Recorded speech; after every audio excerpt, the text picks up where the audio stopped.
Braxton, my friend, it is so good to talk to you again.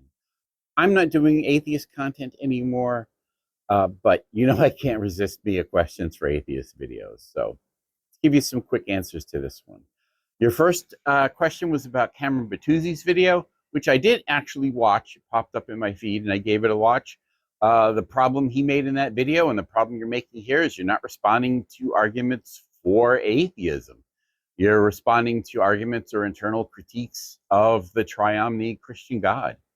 Um, Respond to an argument, a positive argument for atheism. Now, a lot of people find uh, the problem of evil, sorry, it slipped my mind for a second there, or divine hiddenness to be compelling arguments against the existence of the Christian God. I find the divine hiddenness question to be particularly compelling, but it's not something I would present as a reason to be an atheist. I would certainly present it as a reason that even if I was to become a theist or a deist again, if I would start to believing in some kind of God again, it wouldn't be the Christian God, because things like the problem of evil and the divine hiddenness just exclude that from being a possibility for me. But that's not why I'm an atheist. The 2024 election, boy, I could talk with you for hours about this. This is a big deal. Specifically, I did watch the Prophet of Zod video. He specifically calls out concerns about his own safety and well-being, and I think those are justified and founded. Trump promotes and rewards stochastic violence. This is like demonstrably true. He's concerned about his own safety in this new environment, and who can blame him? I didn't watch the other video. I don't know why that person decided that adding like politics into her videos was important. I'd have to watch her video to know if there's reasons. I don't think this has just been an atheist issue. This has been a non-MAGA, non-evangelical conservative issue. There are plenty of religious people that are speaking and have spoken out against Trump and the threat that he poses to this country and to geopolitical stability. I hope the next 4 years aren't going to be as bad as I'm afraid that they are. But like I said, I could talk with you about this for hours. I would, two quick points. I would love to have a chat with somebody about why they support Trump. Because I just cannot wrap my head around how anyone could support him. Anyone who's not part of the MAGA cult. And it is a cult. Trump has been venerated to the point of being looked at as a messianic figure, and not just figuratively, by Christians. They literally built a golden idol of him. Someone put up a billboard, a savior will be sent to you. I forget the exact biblical quote. I think it was the Isaiah quote. That's frightening. This is a massive cult, but I don't understand how rational, level-headed people who aren't indoctrinated in this cult can support him. It defies understanding. Secondly, evangelicals as a group, not you specifically, and not every Christian, certainly, but evangelicals as a group have shown themselves to be tremendous hypocrites, and they have forfeit any moral high ground they ever may have had in the past. They want to go after someone like Clinton for getting a blowjob in the office, yet they enthusiastically support Trump, vocally, enthusiastically support him. And he is the most unchristian man that has ever held that office. He is the exact opposite of what it means to show the fruits of the spirits. He indulges and celebrates all 7 of the deadly sins, I think. So yeah, I'm sorry, but y'all have forfeit anything you ever have to say morally about anybody else. Maybe that doesn't include you specifically. And like I said, I know it doesn't include a lot of Christians. Um, but it includes the majority of evangelicals. Determinism. I have to pardon my voice being a little rough. I'm recording this for a second time because I forgot to turn on the lapel mic the first time. That's how I roll. I am indeterminate about determinism. I don't think we know enough about the fundamental nature of reality to make a judgment one way or the other. If you look strictly at Newtonian physics, determinism seems to be true.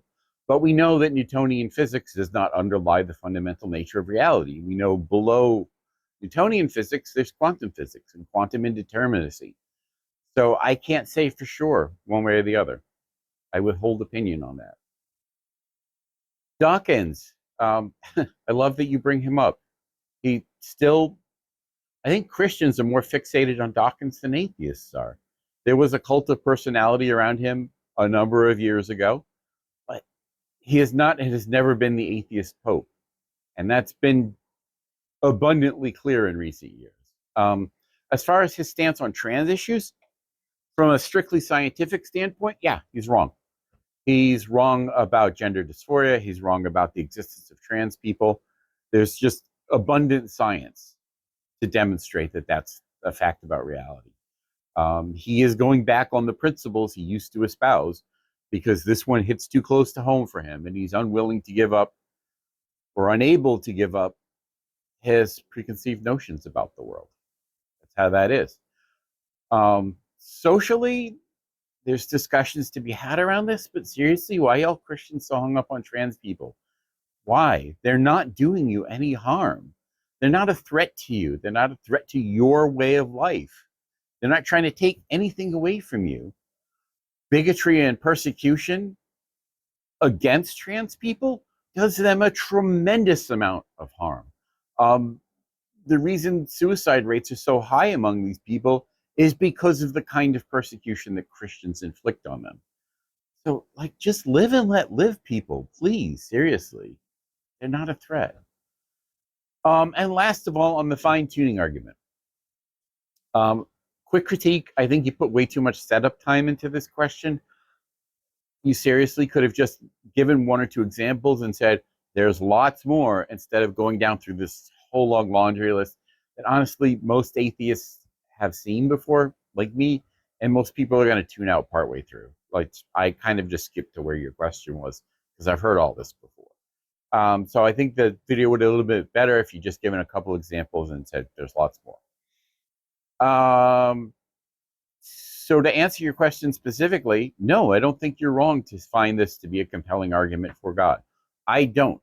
I think there's way too many unanswered questions about the fundamental nature of reality, going back to that again, to be able to say that anything is fine-tuned for anything. Like, you know, if the gravitational constant was a little bit off, could it have been a little bit off? We don't know. How did the universe form? Was there something about how the universe formed that required the gravitational constant to be what it is? We don't know. We don't even know all the right questions to ask yet about this. So I think laying this out as some fundamental, laying out the idea of fine-tuning as a definite fact about reality is presumptive and unjustified. Struggling with some of my words here.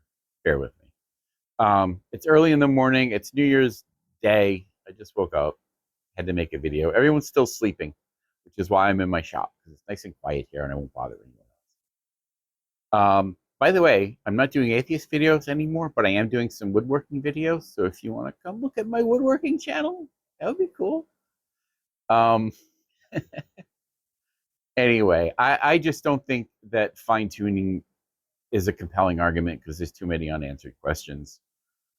One of the example I give is, imagine trying to ask a Cro-Magnon or a Neanderthal, what is the true nature of stars?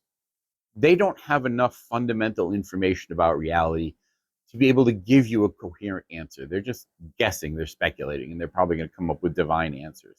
And I think Cro-Magnon were early Homo sapiens, so they certainly had the cognitive ability. If you went and explained to them, stars are suns that are very far away, the sun is a star that is very close to us, they would understand that concept. But they don't know enough about reality to be able to even ask the right questions about what is the true nature of stars. I think that's kind of how we sit with the fine-tuning argument. And this is not ignoring the fact that the vast majority of the universe, as far as we can tell, is completely inhospitable to life um, that we can possibly imagine, any life that we can conceive of right now. So it doesn't seem particularly fine-tuned that way. And if you start at an endpoint, like you and I having this, me making this video right now, you and I having this interaction right now. If you start at any endpoint and go looking back, there is an uncountable number of things that had to happen just right for this moment to happen right now. That applies to literally everything. But the odds of this moment happening right now are 100% because it's happening right now. I understand why fine-tuning is a compelling argument for someone. It used to be more compelling to me when I was a theist. Now that I know more and I've thought about it more deeply, I don't find it at all compelling. But I wouldn't begrudge anybody that does. So that's where I sit with that.